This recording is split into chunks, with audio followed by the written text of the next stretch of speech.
Okay, let's go ahead and get started this morning. For those who do know me, which is probably a lot of you, I'm Daniel Kaplan. I'm the general manager at Jeeng's monetization business.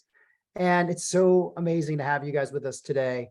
I know many of you who have registered for this personally, and you've been clients of ours at Jeeng for some of you for many, many years. So we're excited to share with you a bit about what's next in our journey with OpenWeb. And thanks for your curiosity about what this all means. As you know, a couple of weeks ago, we announced that Jeeng is now a part of OpenWeb. And that brings a whole new dimension of products, services for you guys, our publisher partners. And today I want to introduce you to my friend and colleague, Joel, who will bring you a primer on what OpenWeb is and all about the vision, the philosophy, and the mission of how we aim to help our partners, our publisher partners. You'll see that this actually aligns really well with what's always been the Jeeng vision as well. And now there's so much more that's possible as our organizations begin to integrate. There's synergy and between our core offerings, both monetization and messaging, and the OpenWeb offering is just incredible. So I'm so excited about it. I can't wait for Joel to share this with you guys today. A little bit of housekeeping. Joel's going to present to us. There is a Q&A situation here within Zoom. There's a feature called Q&A, not the chat feature, Q&A. Put some questions in there. We'll circle back to those at the end of the presentation versus in real time, but we do want to capture that and we do want to have some open discussion. So now I will hand this over to Joel. Thank you, Daniel. Thank you. And I would just say that it's an honor to be hosting our first webinar together, first of many, hopefully. And I also just want to mention that it's been an absolute pleasure getting to know the Jeeng folks since the announcement a couple of weeks ago. We're really thrilled and excited as well. And also thank you to everybody for joining today and participating. We're looking forward to not only kind of talking through the OpenWeb suite of products, but also getting to know all of y'all in the coming weeks and months. My name is Joel Behar. I head up our global publisher team at OpenWeb. I've been with the company for just about 3 years now, but I've been in digital media for quite a long time, starting at JW Player, so in the online video side in 2014, was there for about 6 years before transitioning to OpenWeb. So again, thanks everybody for joining, and we'll just jump in. Like Daniel said, use the Q&A for questions, and we'll try to get to them time permitting. So to kick things off, I kind of like to take a little bit of a step back before I even discuss OpenWeb, right? So before I talk through OpenWeb and what it is that we do and how we do it, I sort of want to set the stage. And if you're remotely connected to our industry, which most of you are, you kind of know that over the last 5 to 10 years, there's somewhat of a battle happening on the internet, right? And in some ways, it's a battle between the social media conglomerates, the walled gardens, versus the owned and operated media world. And what they're battling for are users, the loyalty of those users, first-party data from those users, and ultimately advertising spend in a lot of cases. And what we've seen is that the walled gardens have historically been winning, right? And media companies have become, in a way, reliant on them. Now, the issue that we see is that these social media companies, they don't necessarily care about the media company's best interests, but they also don't care about the end user, right? And they promote the worst toxic behavior, promoting hate speech and misinformation. And of course, they're taking that value from the audience and from the users, and they're capitalizing on it for themselves. And we, as OpenWeb, we're effectively here to change all of that and to shift that balance of power back to the owned and operated world. Some of you may know us as our previous name, SpotIM, because we've been around for a little bit of time. But in early 2020, we made a decision to change our name. And we changed our name from SpotIM to OpenWeb. And if you remember that time, early 2020, which many of us do, there was a lot going on, right? The internet was a pretty divisive and ugly place for a lot of reasons, right? Coronavirus was taking charge, the George Floyd incident in Minnesota, Donald Trump and the election, the list goes on and on and on, but there was a lot of hate on the internet. And it was at that moment that we said, it is the right time to change our name. We felt that our mission was much, much bigger than what our name was, Spot IM, and changing our name to OpenWeb better represented what we were all about. And at the end of the day, we are on a mission to improve the quality of conversations on the internet and build a space where digital media companies own their audience relationships and can thrive independently without needing to rely on the walled gardens and the social media conglomerates like we spoke about before. So if I had to sort of summarize who is OpenWeb, what do we do in a succinct way, I would say we are here to create an open web that is, one, positive for people, two, equitable for digital media, and three, healthy for society, full stop. And we feel that our name now, OpenWeb, much better represents what we are about and really what we stand for. So really quickly, the first thing I'll do is touch on sort of who we work with and why that matters, right? This isn't just a bragging slide. There's a reason it's here. And one, we're meant to say we are proud and grateful for the relationships that we have with many of the top media companies in our industry, right? Our philosophy at OpenWeb is that we are truly a partner-first organization. We don't consider ourselves vendors, and we work really hard cross-department at OpenWeb to maintain incredibly deep relationships with our partners, as evidenced by our NPS score, which is at around 85, which is really, we're really proud of that. Now, we're not only proud to work with these partners, but we're also grateful. And the reason why is they really help us shape who we are as a company. They keep our finger on the pulse in terms of what products should we be building? What does the digital media industry really care about in a time where things are changing very quickly? And these relationships allow us to be in tune with the market and build things that matter.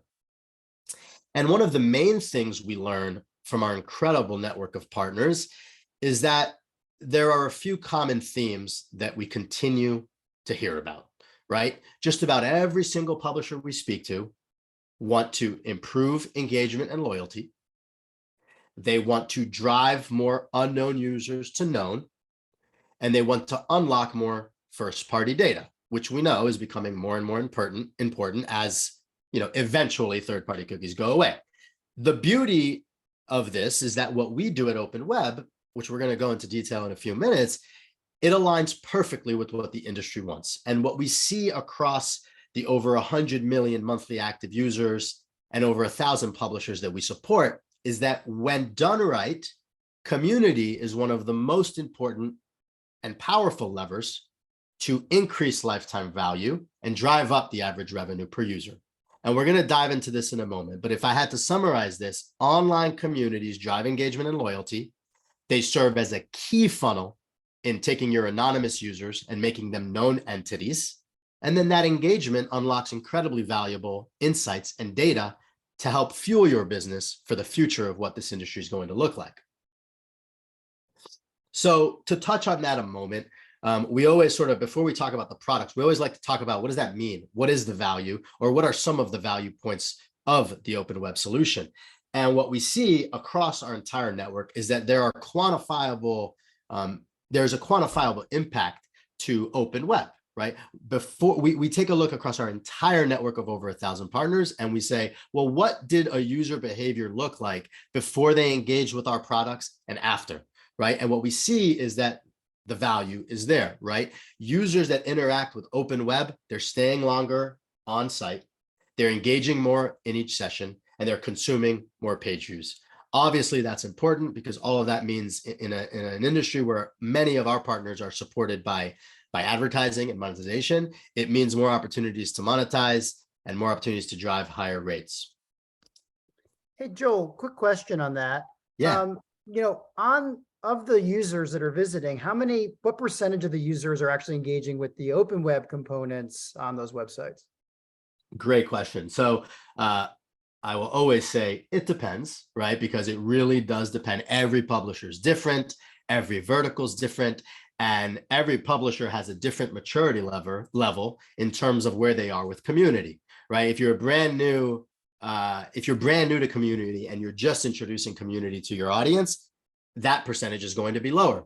If you've been doing it for years, it's going to be higher. What we see across the open web network, right, which combines every vertical and every situation a publisher's in, it's that 15% of site visitors engage with open web. And that can mean they spend more than 10 seconds engaging with a product. And by engaging, I mean, they spend 10 seconds observing a product. So maybe reading comments or reading a live blog, right? They either engage with a product, so they like, dislike, share, or they ultimately provide user-generated content and actually comment. So the network average is about 15%, but for some publishers that have had a community going for quite some time, we've seen that increase to above right around 30%. Which, if you're looking at the value here, you can start doing some equations to say, well, if 30% of my users are engaging with open web, that means that, wow, I'm getting a lot more time on site for a big chunk of my users. And you start seeing what is the real value of community, and it starts to make sense. That's a great question. Thank you, Daniel. Cool. So how do we do it, right? And we do it with what we like to call OpenWeb OS. And in short, OpenWeb OS is an end-to-end platform that helps publishers engage, retain, understand, and activate audiences, right? And the way I like to talk about OpenWeb OS is it's a platform that is based on 3 pillars.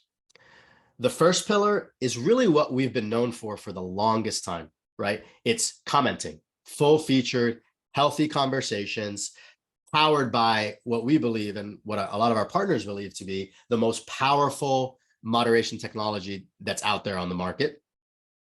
The second pillar has to do with expanded community experiences. We are well aware that not every site visitor wants to comment, and some don't even want to read comments, right? That's why at the higher end, it's 30% of your visitors, and in the average, it's 15 across our network. What about the rest of your users, right? What are we doing to help drive site visitors down the funnel and engaging on your site or app, even if they're not really ready to comment yet? And that's what we call expanded community experience, which we'll get to in a moment. And then the third pillar has to do with activation and first-party data. How do those experiences unlock insights for you as the publisher, which you can later use to fuel your business in a variety of ways? So we'll touch on that later on in the presentation. Hey, Joel, I have a couple of comments and questions. I think they're really relevant, especially for the Jeeng customer base. 2 sides. One, a lot of data here, right? You're collecting a lot of data. You're helping do that. Tell us about the safety of that data and how you're protecting that data. And number 2, you're talking about user journey. And we spend a lot of time talking about the user journey, the capture of those,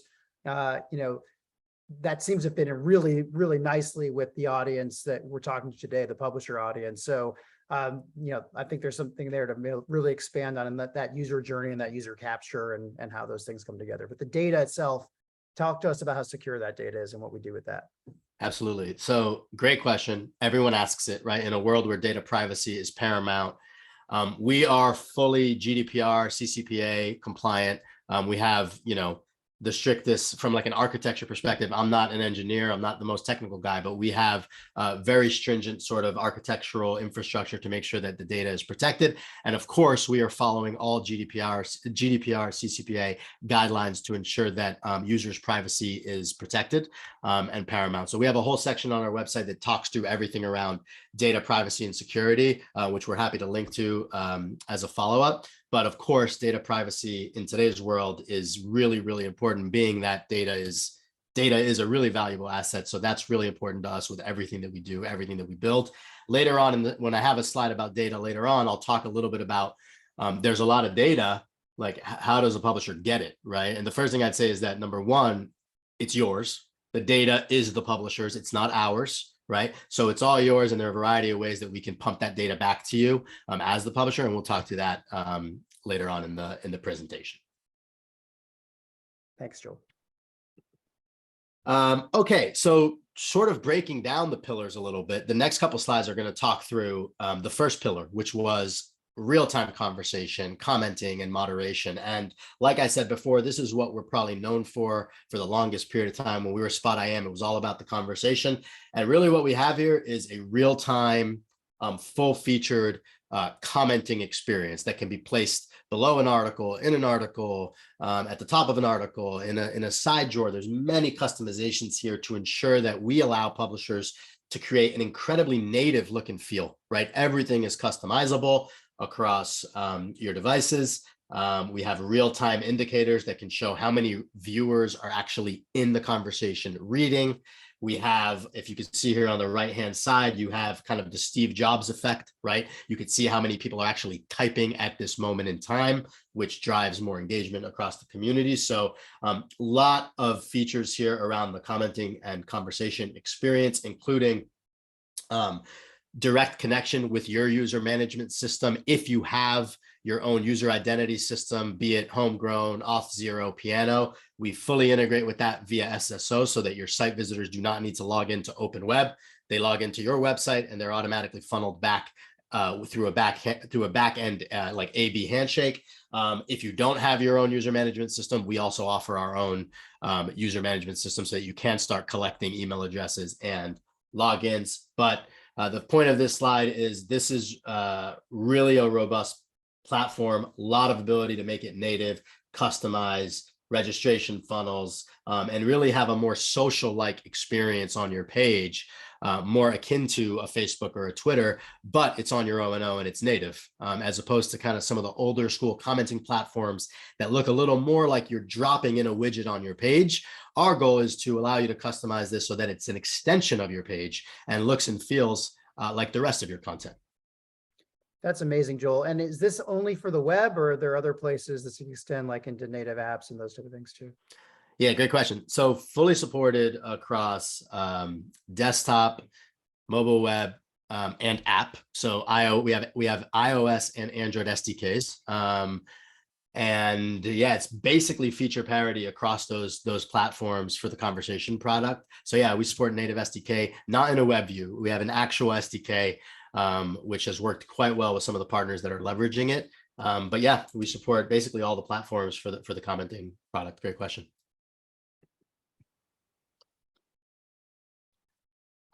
Okay, this is a big topic, and usually when we speak to prospective partners about OpenWeb, this conversation goes pretty deep. So I'm going to start by saying we cannot do this topic justice in like 5 minutes. So this is just a primer, like Daniel said. However, we have to talk about it because we didn't invent commenting. Most publishers that we speak to have tried it, and they usually stopped because they could not handle moderation, and it became sort of a toxic wasteland. So we understand how critical of a topic moderation is for our partners. And we also know that it's not one size fits all. We understand that every publisher has a different brand, a different voice. AOL is different from Refinery 29. Refinery 29 is different from Barstool Sports. And we need to be able to support the different use cases of our publishers. And we've spent an incredible amount of time, resources, money building out our moderation capabilities. And we built a hybrid system, which we're going to show in a moment, that really gives publishers granular control to ensure that their brand voice is consistent throughout the O&O experience, right? All the way through the community effort. And when it comes to our approach to moderation, we like to call it kind of the carrot and the stick, right? It's not just about reducing toxicity and limiting the bad, right? Which is the stick. It's also about incentivizing the good and rewarding positive contributions, right? And we think that both of those things are very important to creating a quality discourse for our publishers. Now, what you see here, again, this slide can take an hour alone, so I'm not going to go through everything, but what I'm going to say is that we offer a hybrid solution, right, which is a mix of artificial intelligence and machine learning technology with a human backstop to kind of catch anything that makes its way through the automated system and needs a decision. And what this diagram does is it really tries to walk through like what's the flow of user-generated content getting posted, right? And I'll quickly touch on it, but again, this is definitely a follow-up and we can go very deep, so I'll do my best. But basically what this shows is when a user submits a comment, right, the first thing that happens is it goes through our system and it says, let me go through all of the moderation filters that are set, right? Author attacks, white supremacy, spam, attacks on commenters. We have I think like 30 plus filters or something that can automatically detect different types of abuse, right? And automatically make a decision on whether a comment should get rejected or approved, right?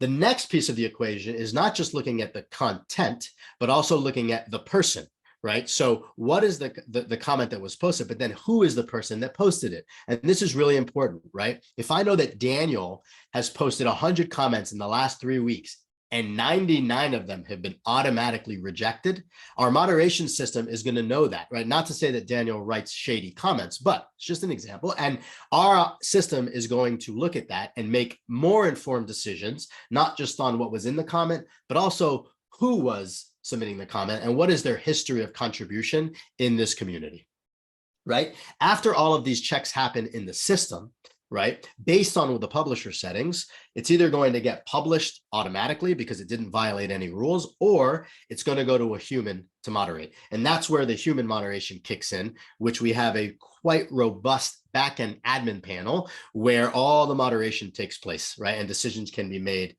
really quickly. After a decision's made, if a comment was published, there's one other layer of review, in that users and staff members have the ability to mute or even report comments that somehow slip through directly from the conversation UI on the page, which allows us to have a continuous loop of AI and ML learning, right? As we learn how the community is interacting and how the system is working and what users are maybe reporting, our AI and ML is continuously learning and improving the automated flow of the moderation system.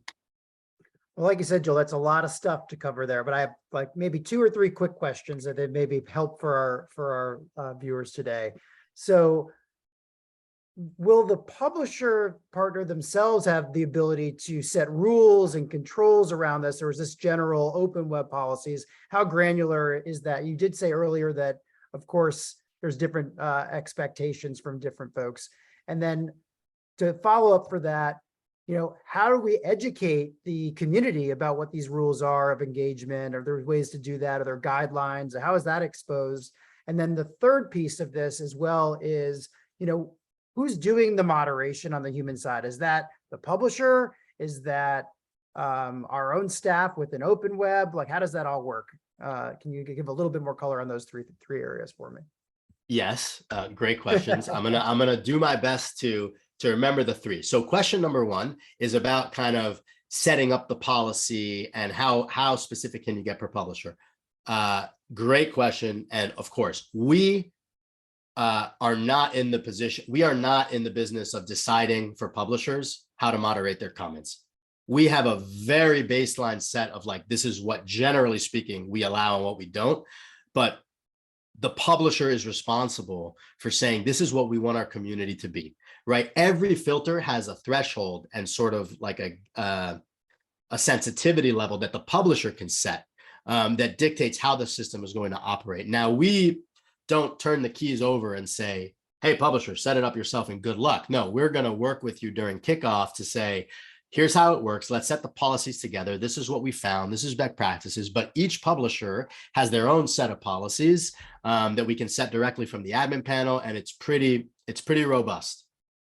The second question, I think, had to do with, was the second one about who does moderation, or was there one in between? Yeah, I mean, basically, you did cover the first one really, which is, what are the policies? How are they configured? So thank you. That's very flexible. And I think that's super important, right? Like, community is, like you said, it's about that audience, and this is unique, right? Every publisher has their own way of interacting with their end readers, and you know, it sounds like we have a lot of flexibility there. I was curious on, you know, on it could be for a follow-up later, but the first part was also, how is the moderation, the human moderation, handled? Is that handled by us? Is that handled by our publishers directly, or is it a hybrid? How does that actually operate? Yeah, so the short answer is technically both, meaning both are possible. We have some publishers that say, man, like, we don't really have a massive community. We're just going to have an editor kind of use your backend admin panel and do the human moderation ourselves. We also offer like a 24/7 global moderation service. So we also moderate for a large number of our biggest communities. And in some cases, there's a hybrid approach. We moderate, and then the publisher sort of moderates on top of that, because that's totally fine too. So both are possible. We would work together with any prospective partner to sort of discuss what are the goals for the community and how are you staffed today. And we would discuss whether we think that's sufficient enough to maintain kind of quality conversation, and we'd give our recommendation. But yeah, both are possible, and both can actually happen at the same time.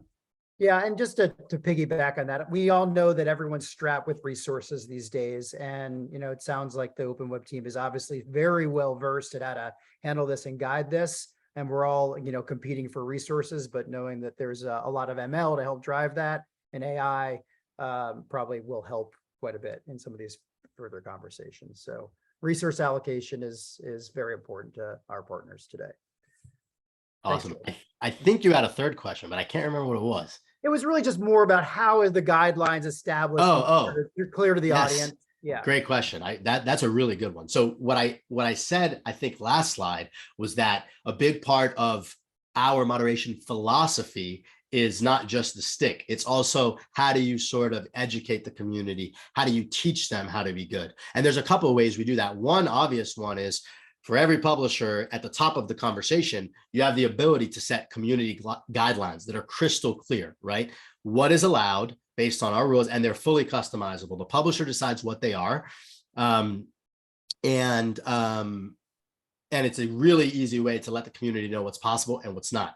The other thing we have are report reasons, right? Or reasons for rejection. So when you do get your moderation rejected, you are able to know kind of why was it rejected. So you're getting educated on what's possible. And then the third one, which I think is the most exciting, we have a feature called user nudging or real-time feedback.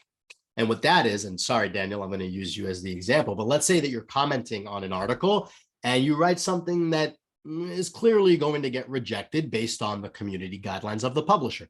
Instead of sending it through the automation to the moderation queue right away, we're actually going to say, hey, I know your comment's going to get rejected. So when you click comment, you're going to get a pop-up that says, hey, Daniel, just so you know, your comment violates the policy and it's going to get rejected. Here are our guidelines just for reference. If you want to rewrite your comment so that it doesn't get rejected, feel free. Or you can post it anyways. Now, this is a very nuanced thing that has had incredible results. And we believe it's because a lot of times, listen, some users are just trolls and they want to write things that are not appropriate. But sometimes, in a lot of cases, we found users don't know that they're writing something that's going to get rejected. So what this did is it resulted in over 50% of users changing their comment, and over 35% of those actually going to straight approval. And that's an incredible result because it shows that just educating them cleans up the conversation and also reduces the overhead, right? It means there's less stuff that has to get moderated and eventually potentially go to a human. So that's called real-time feedback and nudging. And it's a nuanced feature that we have that's really unique to us that we're really excited about. But those are just a couple of ways that we try to educate the community. There's many others. And again, in a real moderation meeting, we'd spend an hour, and that would be one section that we probably spend 20 minutes on. Great. Thank you, Joe. Cool. So that's sort of the first pillar: comments, conversations powered by really robust moderation. The second one that we spoke about are these expanded community experiences, right? Which, like we talked about, is not necessarily tethered to comments, right? How do we create other experiences on your O&O that maybe make the experience stickier for commenting users, but also allow non-commenting users an opportunity to engage and stay on page for longer? And we have a few that I'll just touch on, a couple that we think are pretty exciting and that work pretty well. The first is called Topic Tracker, right? And Topic Tracker is an incredibly easy way to attempt to personalize the experience for the reader, right? So whether you put this right above the article or in the right rail or in content, we scan your metadata on page and we automatically ingest similar topics, right? And a user can say, oh, interested. I'm really interested in sports. I'm going to click it. And when I click it, it drives me to log in. So there you go, email address, declared interests. And once you're following a topic, whenever you get notified or sorry, whenever new content is published, either from that content type or maybe an author that you're following, you are going to get notified, right? You're going to get notified on page, which is what you can see here, right? Or you're going to get notified via email. What does this do? It clearly drives more engagement. It drives return visits, etc. And it drives a more social-like experience that is, in a way, personalized. This is not tied to the commenting platform. You can do this on its own, but you can also do this if you're a commenter, which would create a more robust sort of notification and profile for you, right? Instead of only getting notified on, oh, Daniel liked my comment, or, oh, my comment was rejected, or my comment was featured, I'm also now going to get notifications that say, hey, Joel, these 5 new articles about sports were published. Why don't you go check them out, which drives you to another page view and ultimately gives you another opportunity to start commenting on that article. So it's really about creating a stickier experience for your engaged commenters, but it's also about driving the other users down the funnel and allowing them an opportunity to sign in and engage.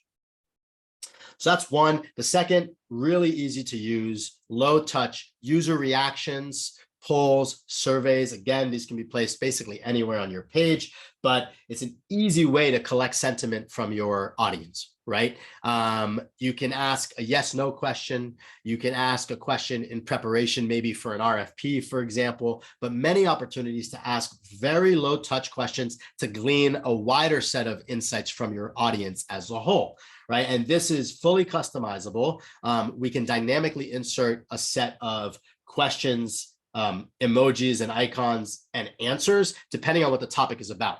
So one great example is New York Post. They leverage the reactions product and they have a dynamic, they sort of drop in dynamically a different set of questions depending on what the content type is about. So they have NHL, NFL, NBA, and whenever a user loads that page, we're automatically going to drop in a question that has specific icons that are about basketball, football, hockey. So really easy way from the dashboard to create low touch engagement opportunities and collect and glean insights about your community as a whole.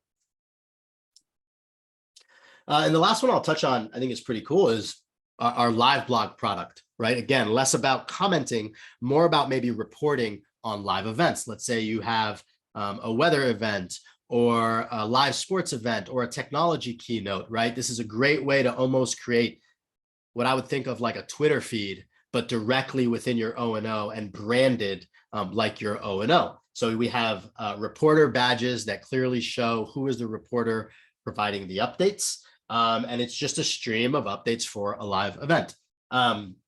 You can embed videos, links, you can even embed tweets. If you want to refer back to Twitter, it's SEO optimized, really a great tool to cover live events. And again, not tethered to the conversation. We usually don't open up comments within a live blog because that can kind of distract from the sequence of events in a live event. However, we normally offer commenting as sort of a separate instance on the page, maybe a bubble to allow the community to maybe converse about the live blog, but in a way that doesn't distract the community from the sequence of events that are taking place. And last, but certainly not least, really the final piece of our puzzle, and maybe what I would say is the third pillar of OpenWeb OS, has to do with the first party data, right? So all of the above experiences that we just spoke about, they pull your readers in. And in many cases, they motivate the user to register and come back for more. And that engagement ultimately provides you, the publisher, with a wealth of information and insight into the identity of your audience and their interests. And there's so much that we make available to you through these community interactions, right? Sentiment, interests, behavior, contextual, demographics, etc. Right? And there are a variety of ways that you can ingest that data and get that data back from OpenWeb, right? Whether they're event listeners, APIs, raw data dumps to your S3 bucket. And we work, the data is all there, right? It's all there. And we work really closely with our partners to understand sort of what their data architecture is, right? So that we can get it back to them in the way that makes most sense for their business and really what they're doing with first party data today.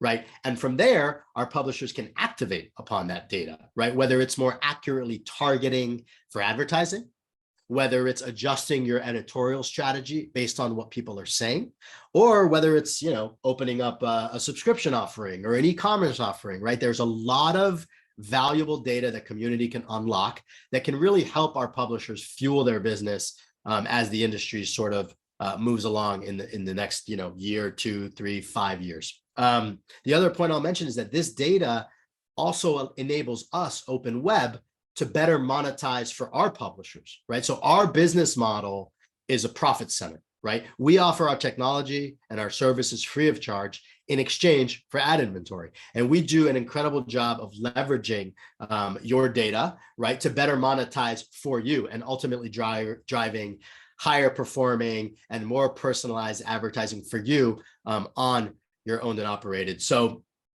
that's how data sort of weaves into the equation of the 3 pillars of OpenWeb OS. And that's the high level overview, right? The conversation being pillar 1, the expanded community experiences being pillar 2, and how the data can help fuel our publishers' business. That's OpenWeb OS. That's how we help drive value for our publishers. I hope everybody enjoyed that. I'm going to pause because I feel like I spoke a lot, but thank you for listening and thank you for taking part in this. Very good, Joel. Thank you so much. That was a lot. And I think you got to the end. There's a couple of things that I'll just bring up and then we can open up for some questions. I think we have a Q&A started. There may be some questions coming here we can point to. So it sounds like there's a lot of interesting expansion for those relationships that already exist within the Jeeng community. There's a few things that I just want to highlight, take it up a level. Jeeng has always been about that email experience. We really respect that identified user graph. OpenWeb does the same, right? You're finding ways to get that activation of those page views, bring them into the funnel and increase that engagement. Jeeng's always been about driving back and monetizing that in a rev share model. So there's all these things that now are connected tissue in terms of that. OpenWeb is seeing 100 million plus uniques, so is Jeeng. Maybe there's some crossover, maybe there isn't. So I'm so excited about what this opens up for our publisher partners and seeing how this community functionality that you guys have really spent so much time on to bring forward makes so much sense. I'm also very excited about what could happen, guys, as we start looking at that data set over time. What do we know about email engagement? Well, we know a lot. What does our messaging team know about on-page engagement and on-page drive back to the website?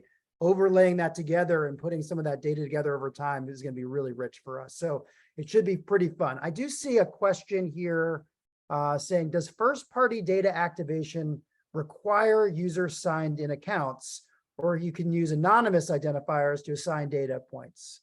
So identified versus non-identified users, Joel, how does that affect the targeting and the recommendation?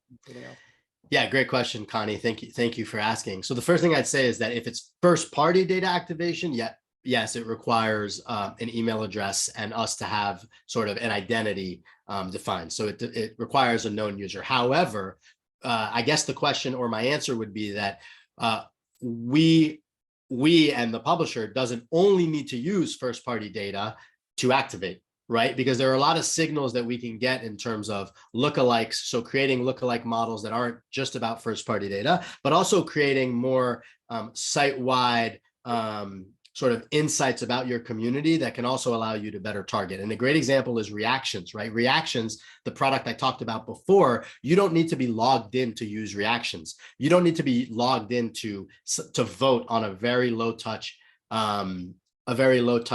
poll, right? However, we have an API for reactions where you can get all of the answers from your community, not necessarily this is Joel Behar, but you can get other identifiers, right? Like device ID and user ID that aren't, it's not an email address, but there are ways to use third-party insights, right? To also target and effectively or more effectively advertise, even if it's not first-party data. So to answer your question, first-party data activation requires sort of a login and an email address, but general sort of activation and targeting through other means, like you said, anonymous identifiers, do not. And we certainly can help provide those other identifiers and data sets to you. And we also leverage that in our own monetization to fuel sort of performance, if that makes sense.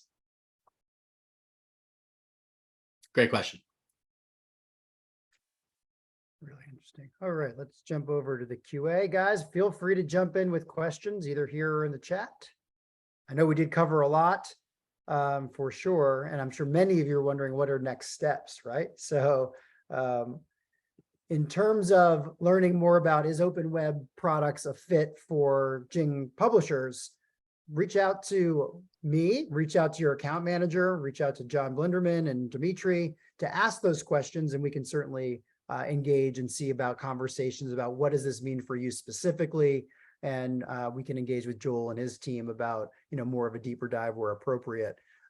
So certainly we want to engage with lots of you on these conversations and really expand the overall offering. What's so exciting for me, like I said at the very beginning, is we're unlocking that that identified user graph, right? We're now able to really bridge the on-page experience with experts in building community that's super flexible, that's really tuned to your business and your relationships with your users, and provide that connective tissue to really clean this up for you and how you want to really take over that relationship with your audience and not be beholden to folks that are outside of your own garden.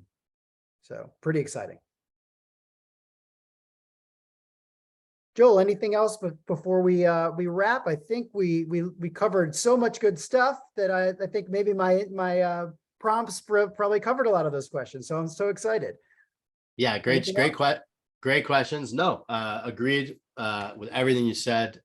It was a pleasure being here. Thank you to everybody for joining. We're incredibly excited about the potential to kind of merge both of our sort of value points and missions to create really just a more valuable, all-encompassing solution for our partners. So we look forward to continuing to partner and work closely with everybody from the Jeeng team, and also starting some new exciting conversations with some of y'all who joined today. So thank you again for joining. Daniel, thank you again for hosting and for being a great partner.